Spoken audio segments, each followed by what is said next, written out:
Yes. नहमदुहु व नसल्ली अला रसूलिहिल करीम अम्मा बाद फ़अऊज़ु बिल्लाहि मिनश शैतानिर रजीम बिस्मिल्लाहिर रहमानिर रहीम। डियर स्टूडेंट्स, ये इंशाल्लाह आज की आखिरी रिकॉर्डिंग है और आज शुरू में थोड़ा सा डिस्टर्बेंस ज़्यादा हुई थी फर्स्ट हाफ में। बहरहाल अल्हम्दुलिल्लाह आफ्टर नमाज ईशा रिकॉर्डिंग हमारी बेहतर हुई है, ख़ास तौर पे लास्ट रिकॉर्डिंग जिसमें हमने क्वेश्चन नंबर 2 कंप्लीट सॉल्व किया और उसमें मैक्सिमम कॉन्सेप्ट मैंने आपसे डिस्कस किए, लाइक नॉर्मल तरीके से सॉल्व करके दिखाया और उसमें क्या क्या पॉसिबल वे हो सकते थे और मैं उन वेज पे क्यों नहीं गया, वो सारी बातें आपसे की। उसके बाद हमने ये क्वेश्चन नंबर 3 जस्ट स्टार्ट किया था, अभी मीटिंग हमारी एंड हो गई थी, इसको इंशाल्लाह हम कंटिन्यू करते हैं। सवाल हम पढ़ चुके थे पिछली मीटिंग में और इस सवाल में बेसिकली 50 मिलियन का एक कॉन्ट्रैक्ट आपने साइन किया है। 2 साल का कॉन्ट्रैक्ट है, पहला साल कंप्लीट हुआ है, सिर्फ पहले साल की अकाउंटिंग करनी है। एस्टिमेटेड कॉस्ट 45 मिलियन है, एस्टिमेटेड ओवरऑल प्रॉफिट 5 मिलियन है, बिलिंग आपने 16 मिलियन की है, उसके अगेंस्ट कलेक्शन आपको 15.4 मिलियन की हुई है। हमारे मेमन भाई ने कहा था कि सर हमारी रेवेन्यू 16 मिलियन नहीं है 18 मिलियन है, क्योंकि हमारा जो परसेंटेज ऑफ कंप्लीशन है वो 36 है। और अगर मैं यहाँ पे रेवेन्यू पहले साल की 100 पे शो करूं स्टेटमेंट ऑफ कॉम्प्रिहेंसिव इनकम पे, तो 50 का जो 36% होता है मेमन भाई कितना 18 मिलियन होता है जी सर। जी। तो ये आपका 18 मिलियन जो है वो पहले साल की रेवेन्यू, ठीक है, रुपीस इन मिलियन में बात कर रहे हैं। दूसरी बात, कॉस्ट हमारी एस्टिमेटेड कितनी है टोटल 45 और 45 मिलियन की कॉस्ट पे आपके पास परसेंटेज ऑफ कंप्लीशन कितना है 36, तो 45 का 36% कितना हो जाएगा, it would be 16.2। Very good, जो ऊपर आपको नजर भी आ रहा है आजा मौजूद, look at this cost to date, ठीक है भाई। तो आपका जो पहले साल का प्रॉफिट है इट वुड बी कितना हो जाएगा, वो आपका पहले साल का प्रॉफिट 1.8, ठीक है। तो 1.8 जो है वो आपका पहले साल का प्रॉफिट है। अब मसला ये है कि अभी मेमन भाई कह रहे थे कि सर हमारी जो रेवेन्यू है वो तो है 18 मिलियन और यहाँ पे ये बात प्रूफ भी हो रही है, लेकिन हमने बिलिंग कितने की है उसको सिर्फ, अभी बिलिंग कितने की प्रोग्रेस बिलिंग जी, हमने बिलिंग की थी 16 मिलियन की, लुक एट दिस। तो ये बताए कि अभी फर्दर कितनी हमारे पास अमाउंट ड्यू फ्रॉम कस्टमर हो चुकी है,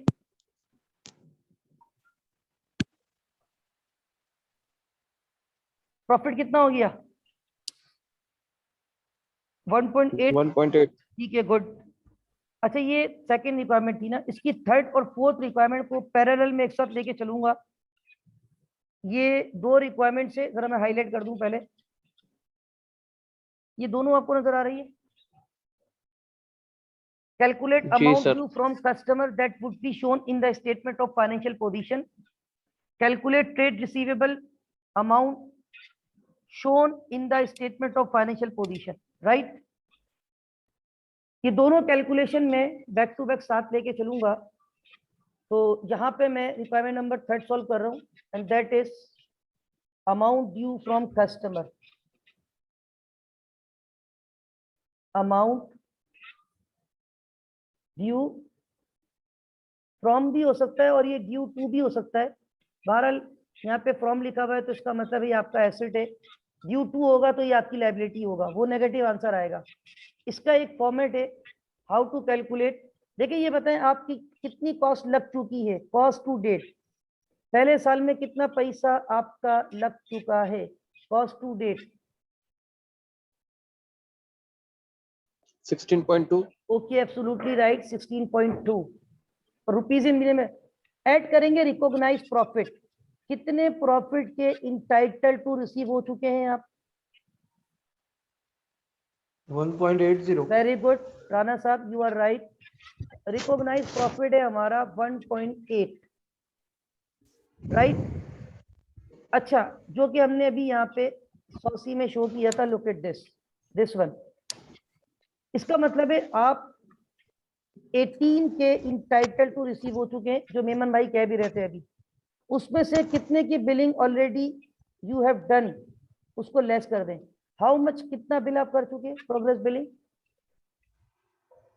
16. Very good.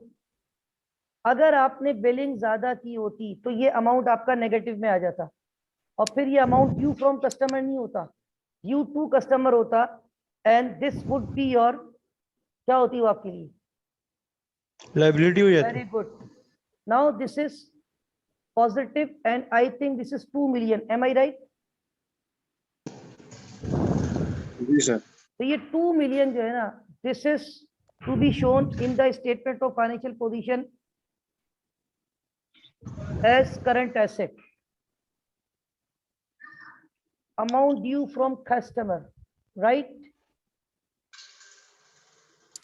रिक्वायरमेंट नंबर 4 क्या थी इस सवाल की? Trade receivable. क्या कैलकुलेट करना था? What we need to calculate? Trade receivable. ठीक है, ये बताएं कि आपने कितने की बिलिंग की थी जब आपने रिसीवेबल को डेबिट किया था? Receivable debit progress billing credit 16 million. 16 million. Out of 16 million, how much you have collected? 15 कितना था? Yes, yes, you are right. Amount collected. How much? 16 नहीं, 15 point. सर देखना पड़ेगा। अच्छा, ये देखें, look at this. Now, ये देखें जरा। 15.4. ओके, रिसीवेबल डेबिट किया था 116 मिलियन से, कलेक्शन के वक्त रिसीवेबल क्रेडिट किया 15.4 से, तो still how much you are entitled to receive? 0.6 million. Okay, 0.6 million. 15.4 आपको रिसीव हो चुका है आउट ऑफ 16, तो further you are entitled to receive 0.6 plus 2, ऊपर 2 जो आ रहा है वो भी तो अमाउंट ड्यू फ्रॉम कस्टमर है जी।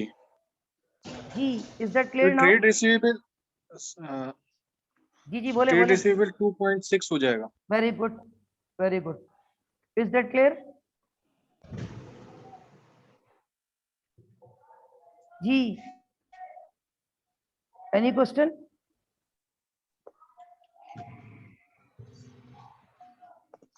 जी, कोई सवाल किसी का? मेमन भाई क्लियर हो गया? अब्दुल हसीब, मेमन? सर ये 2.6 क्या बोल रहे? 2.6 क्या हो जाएगा? टोटल रिसीवेबल हो गया ना? मतलब 2009 का टोटल रिसीवेबल। जी बिल्कुल, क्योंकि ऊपर देखे ना, ये 2 भी तो रिसीवेबल है, amount due from customer.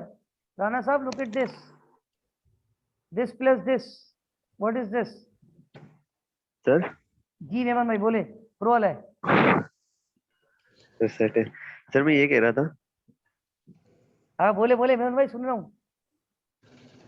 Sir, तो जो इसकी जनरल एंट्री होगी वो यही हुई होगी ना, अकाउंट रिसीवेबल डेबिट, और 18 मिलियन से हुई होगी सर। नहीं, अभी रिकॉर्ड नहीं किया ना, ये रिकॉर्ड कर लेंगे फर्दर। अच्छा, मतलब जो हमने पहली रिकॉर्डिंग करी होगी वो बिलिंग के वक्त करी होगी, फिर दूसरी हाँ, रिकॉर्डिंग हमने ईयर कलेक्शन एंड के पे वक्त। करी होगी। जी, और ये फिर एडजस्टमेंट हो जाएगी, राइट? ठीक है सर। फरहानुर रहमान, आपका कोई सर सवाल शायद सर था? एक और चीज, सर एक और चीज पूछनी थी। जी पूछे। सर ये हेड कौन सा यूज करते हैं, मतलब जो अकाउंट टाइटल है, कंस्ट्रक्शन कॉन्ट्रैक्ट वाले जो है, ये हेड कौन सा यूज करते हैं अपने रेवेन्यू वगैरह के लिए? ये यही सेम टाइटल हम यूज कर रहे हैं। जैसे कि होता है ना सर्विस वाले, जैसे कमीशन अर्न हो नहीं गया, नहीं इस नहीं, तरह ये के वो नहीं, टाइटल यूज ये तो करते हैं? नॉर्मली ये रेवेन्यू और कॉस्ट के टाइटल यूज होंगे। कॉस्ट, ठीक है सर सर। जी फरहानुर रहमान बोले। सर मैं ये पूछना चाह रहा था, ये जो आपने थर्ड और फोर्थ को अलग अलग कंप्यूट किया है, एक साथ भी इसकी कर हम सकते कोई हैं। एक्यूमुलेटेड वर्किंग बना सकते हैं? देखिए, बन तो सकती है, लेकिन इट्स बेटर कि इसको सेपरेट रखा जाए। ओके। ठीक है, ओके नाउ। अच्छा, मैं कोशिश कर रहा हूँ एक सवाल छोटा सा और करवा दूं।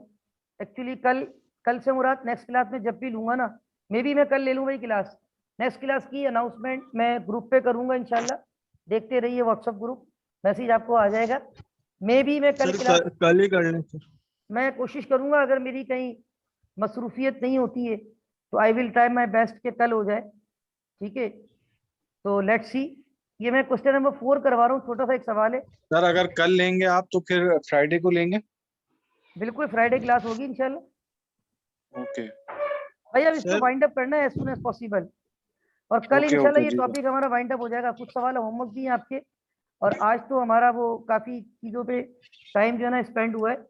बहरहाल सर एक चीज ये बता दें, जी ये जो रिकॉग्नाइज प्रॉफिट है जी ये कॉस्ट टू डेट में ऐड हो रहा है, ये लॉजिक समझ नहीं आ रही क्योंकि कॉस्ट तो आपका एज अ एक्सपेंस है। अच्छा, और लेकिन राणा साहब ये बताओ, recognized एक मिनट राणा साहब, ये बताएं कि हाउ टू कैलकुलेट रेवेन्यू या sale price, cost plus profit. Rana साहब, जी जी sir, how to calculate sale price या revenue, cost plus profit. Revenue selling price पर निकालते हैं हाँ तो वो कैसे निकलता है, सेलिंग प्राइस कैसे आती है, चलिए बताएं। Cost plus profit. ठीक है, तो भाई मैंने क्या किया है, मैंने क्या लिखा है वहां पे, लुक एट दिस, सही, इज दैट क्लियर नाउ। मतलब ये सेलिंग प्राइस ही मतलब ये जाहिर सी रेवेन्यू बात है ना जनरेट हो रहा है भाई, ना। हमारे मेमन भाई ने तो सही पिछली रिकॉर्डिंग में बता दिया था 18 मिलियन, वो तो सर्टिफाइड है ना, सही, कारोबारी है माशाल्लाह, ठीक है। अच्छा now come to the G point, sir. Last question, question number 4, PCC Paragon construction company. अच्छा ये सवाल भी ऑलमोस्ट सिमिलर है लेकिन इसमें वेरिएशन है। मैंने 3 सवाल करवा दिए, अब तक किसी भी सवाल में वेरिएशन नहीं आई थी, ऐसा ही था। जी सर। अब इस सवाल में आपको वेरिएशन नजर आएगी, लेकिन ये भी बेसिक सवाल है। अच्छा हैंडआउट के जो अगले क्वेश्चन है ना, खास तौर पे जो क्वेश्चन नंबर 5 है वो बड़ा इंटरेस्टिंग है, और इंशाल्लाह कल की क्लास में जब मैं वो सवाल कराऊंगा तो आपको बड़ा मजा आएगा क्वेश्चन 5 में। और बाकी 6 आपका होमवर्क बन जाएगा, फिर 7 मुझे करवाना है, 8 और 9 आपके होमवर्क होंगे, बस 2 सवाल रह गए, ये तो कल ही खत्म हो जाएगा इंशाल्लाह। कल से मुराद नेक्स्ट क्लास में इंशाल्लाह, ठीक है। PCC company began a contract in 2009 to construct an overhead bridge in Karachi at an agreed price of rupees 150। शुरू में आपकी रेवेन्यू कितनी है, प्राइस या रेवेन्यू कितनी डिसाइड हुई है। 150 मिलियन। 150 अब मिलियन। इसमें वेरिएशन है, आप देखिएगा अभी तब्दीली आएगी इंशाल्लाह, तब्दीली आ रही है और आती रहेगी। बहरहाल look at this 150, it was expected to be completed in 2 years time at an estimated cost of rupees 120 million। Is that clear? Yes sir. Okay, तब्दीली आ गई है। Before the end of 2009, a variation. What is variation? Percentage change in completion. No, variation means change. Change in Yeah, expected वो yeah. Variation, estimation yeah. Variation in estimated the cost। project was agreed. तब्दीली आ गई है, which could result in an additional revenue and cost 35 and 25 million respectively। मतलब अब आपकी revenue 150 नहीं है भाई, अब कितनी रेवेन्यू है। 185। तो क्या बात है राणा साहब, 185। कॉस्ट कितनी हो जाएगी, 150। नो राणा साहब 145। 145। 145। हाँ राणा साहब सही ऐसा नहीं करो यार। से बढ़ाते जा रहे हैं। अच्छा भाई यहाँ देखे ना, वेरिएशन हो गई ना, आपने बोला भाई काम ऐसे नहीं ऐसे करना है, बोलेगा ठीक है इतने नहीं, अब इतने सही। पैसे होंगे, ठीक है। जब आप अपने घर पे किसी प्लम्बर को भी लेके आते हो ना भाई, एक तो पहले वो आपको बता देगा इतने पैसे, फिर आप काम कराते हो बोलते हो नहीं ये भी काम कर दो, ऐसे नहीं ऐसे कर दो, वेरिएशन करोगे तो उसकी रेवेन्यू कॉस्ट भी क्या हो जाएगी, चेंज हो जाएगी, राइट। जी सर। अच्छा अब आगे चलते हैं। अच्छा ये अगला जुमला ना बड़ा इंग्लिश है, ये बड़ी गौर से आपने इसको समाप्त फरमाना है। At the end of the period material, एक अलग चीज है, material lying at the site for use in the next period, ये एक बात हो गई। और दूसरी बात क्या लिखी हुई है, and total cost incur to date, ये कितनी बातें हो गई। मटीरियल से दो बढ़ना, बातें सर। मटीरियल जो बच गया जो कब इस्तेमाल होगा, नेक्स्ट नेक्स्ट पीरियड पीरियड में। Very good. And total cost incur to date, जो कॉस्ट लग चुकी है, were estimated to be rupees this and this. तो पहला वाला जो अमाउंट है ना वो किसके लिए है, 7 मिलियन किसके लिए है, कॉन्ट्रैक्ट के लिए। नहीं नहीं मेरे भाई, 7 सर जो मिलियन यूज हो गया नहीं, 7 मिलियन सर ये मटेरियल लाइन के लिए मटेरियल लाइन से क्या मुराद है? मटेरियल आधा मौजूद, जो ठीक है, जी ये मटेरियल मौजूद है और ये अगले साल इस्तेमाल होगा, तो ये इस साल की कॉस्टिंग 7 में नहीं मिलियन जाना चाहिए। लेकिन आपकी Next, कॉस्ट लग ठीक है। कितनी चुकी है, टोटल कॉस्ट कितनी लग चुकी है 5 मिलियन। पहले साल के एंड पे? 65 लेकिन मैं पहले साल के एंड पे क्या कॉस्ट टू डेट 65 लूंगा या 7 माइनस करके जाऊंगा? 7 माइनस करके। Very good, very good. Because मतलब जो 58 रिमेनिंग मटेरियल हाँ, तो जाहिर सी बात है राना साहब, जो माल आपने खरीद किया इस्तेमाल नहीं हुआ, क्या वो इस साल की कॉस्ट है? लेस हो जाएगा जो सर। प्रीपेड होता है एक्सपेंस, वो इस साल का एक्सपेंस होता है या अगले साल का एक्सपेंस होता है? अगले साल का। ठीक है, अब इधर आ जाएं। Compute the revenue and cost that would be included in the income statement. आपको रेवेन्यू और कॉस्ट बतानी है जो कि जाएंगी इनकम स्टेटमेंट पर सिर्फ पहले साल, using the proportion that cost to date bear to the latest estimated contract cost to determine stage of completion. आपने जब स्टेज ऑफ कंप्लीशन कैलकुलेट करना है ना, तो लेटेस्ट इंफॉर्मेशन को सामने रखना है, ठीक है। तो सबसे पहले हम स्टेज ऑफ कंप्लीशन को कैलकुलेट करने जा रहे हैं और दिस इज क्वेश्चन नंबर 4। आज का ये अल्हम्दुलिल्लाह चौथा सवाल है एंड दिस इज पीसीसी। पहला सवाल था MCC, then OCC, then RCC, now PCC. Percentage of completion, cost to date 65 million लूंगा या 65 में से 7 मिलियन माइनस कर दूंगा? तो 7 माइनस करेंगे। क्योंकि वो 58 मटेरियल अभी इस्तेमाल नहीं हुआ। मटेरियल आधा मौजूद, this is not your expense, this is your asset. Cost to date is your expense divided by total estimated cost. Total 145 estimated cost 145 145 और 120? 145 okay, 145 sir. Latest estimated into 100। 40%। क्या बात है, सुभान 40 अल्लाह राना साहब, 40%। अब हमें बताने कि इनकम स्टेटमेंट जिसको हम कहते हैं statement of profit and loss, पहले साल की जब बनाएंगे एक्सट्रैक्ट, तो उसमें क्या इम्पैक्ट आएंगे, राइट? तो देखिए इसमें हमारे पास, सर लेकिन सर एक कंफ्यूजन है बोले बोले मैं सुनो, फरमाएं। सर, ये जो 65% कंप्लीशन है तो जी, ये जी। अंडरस्टूड है क्या कि सिर्फ इसमें मटेरियल ही है? लिखा हुआ है ना, क्लियर मेंशन है। नहीं, आप ये 65 जो बोले ये टोटल कॉस्ट है। ये जो 65 है इसमें तो जी। Material, labour, each and everything is there. But इस 65 में 7 मिलियन का मटेरियल भी तो लग चुका है, खरीद चुके हैं आप, लेकिन वो इस्तेमाल नहीं हुआ। नहीं हुआ ना इज दैट क्लियर? सर? यही तो सर सवाल यही है कि 65% अगर 65% अकॉर्डिंग टू नहीं, मटेरियल परसेंट है नहीं अगर बोलो, हमारी, मिलियन तो है मेरे भाई। 65 मिलियन, सॉरी 65 मिलियन। हाँ बोलो अच्छा आगे। ठीक है, ठीक है, ठीक हो गया? ठीक है सर, ठीक है, अच्छा, ठीक है। ठीक हो गया ना। अच्छा ये बताए मेमन भाई, कितनी रेवेन्यू लूंगा? रेवेन्यू कितनी है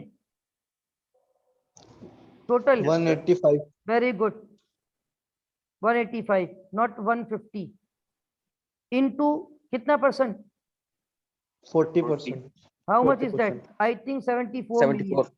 74। मुझे तो याद है, जरा जरा तुम्हें याद हो के ना याद हो। अच्छा भाई, उसके बाद ये बताएं कि कॉस्ट आपकी है 145 into 40% and this would be 58। क्या 58। 58 और आपका प्रॉफिट जो आ गया वो 16 मिलियन आ गया। M I right? जी सर। Yes sir. तो भाई सवाल में आपने तब्दीली देखी और वेरिएशन के बाद हमारे जो इम्पैक्ट्स हैं वो लेटेस्ट इंफॉर्मेशन पे चले गए।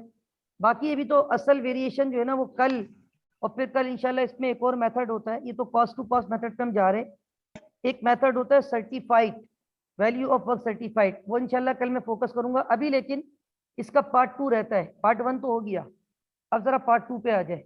इन relation to above contract following data is relevant at first year end. Billing की है 70 मिलियन की, कैश रिसीव हुआ है 65 मिलियन का। Compute the amount due oblique to customer and trade receivable. वो दोनों बातें आपने जो पिछले सवाल में कैलकुलेट की थी, ये ओवरऑल इस सवाल की रिक्वायरमेंट नंबर 1 थी। अब मैं यहीं पे साइड में इस सवाल की रिक्वायरमेंट नंबर कौन सी सॉल्व कर रहा हूँ? 2, जिसमें दो चीजें निकालनी है। एक तो क्या बताना है, अमाउंट ड्यू फ्रॉम या अगर आंसर माइनस में आएगा तो वो ड्यू 2 कहलाएगा और वो आपकी लायबिलिटी होगा। अच्छा, इसका फॉर्मेट अभी जो लास्ट मैंने कैलकुलेशन की थी, अगर किसी को याद हो, तो हमने सबसे पहले लिखा था cost cost to to date. Date. Very good. तो रुपीज इन मिलियन में हम बात कर रहे हैं, और कॉस्ट टू डेट जो हमारी कॉस्ट लग चुकी है, कितनी कॉस्ट लग चुकी है? 145। नहीं भाई, क्या हो गया? 145 तो ओवरऑल कॉस्ट है। 58 सर। 58। अच्छा, यहाँ पे कुछ लोग बोलते हैं सर वो 58। हमारी कॉस्ट जो है ना वो तो लग गई है 65। तो मेरे भाई 65 में जो मटेरियल इस्तेमाल नहीं हुआ वो एसेट है, वो एक्सपेंस नहीं है। राना साहब, आपको थोड़ा एतराज था पिछली कैलकुलेशन पे, फिर मैंने आपको आंसर दे दिया था। तो इसमें किसको ऐड करेंगे? Recognise recognise profit during the year. या ड्यूरिंग द ईयर नहीं, up to date. Up to date ये कैलकुलेशन बैलेंस शीट आइटम है, और बैलेंस शीट आइटम कभी भी फॉर द ईयर नहीं होता, अप टू डेट। बहरहाल अभी तो पहले साल की अकाउंटिंग है, नहीं सर, प्रॉफिट जो आया है लेकिन ये जगह वो मैं तो 2 फॉर साल द के, ईयर है। राना साहब, अगर मैं 2 साल के बाद अकाउंटिंग करता ना, तो 2 साल तक का प्रॉफिट लेता और कॉस्ट भी 2 साल तक की लेता, और बिलिंग भी 2 साल तक की माइनस करता, क्योंकि ये बैलेंस शीट आइटम है, ये फॉर द ईयर नहीं होता, ये आपका एज ऑन टूडे होता है। राइट? बिलिंग आप कर चुके हैं 70 मिलियन की। गॉट इट राना साहब? Yes sir. ठीक है, ये अमाउंट ड्यू फ्रॉम कस्टमर हाजा एसेट 4। ओके, 4 आ गया। Any objection? एक और कैलकुलेशन करनी है, यहाँ पे 2 बातें पूछी है इसने, इधर देखिएगा। Compute the amount due from to customer, positive आ रहा है तो फ्रॉम आ गया, एसेट है। And trade receivable to be included in the statement of financial position. अब हमने यहाँ पे ट्रेड रिसीवेबल भी कैलकुलेट करना है। ट्रेड रिसीवेबल जी, वेरी स्ट्रेट, बहुत आसान है ना, सिरात मुस्तकीम है। जी सर। प्रोग्रेस बिलिंग से माइनस कर देंगे। क्या बात है भाई, सुभान अल्लाह। Receive। Progress billing, it was I think 670, और अमाउंट रिसीव कितना है?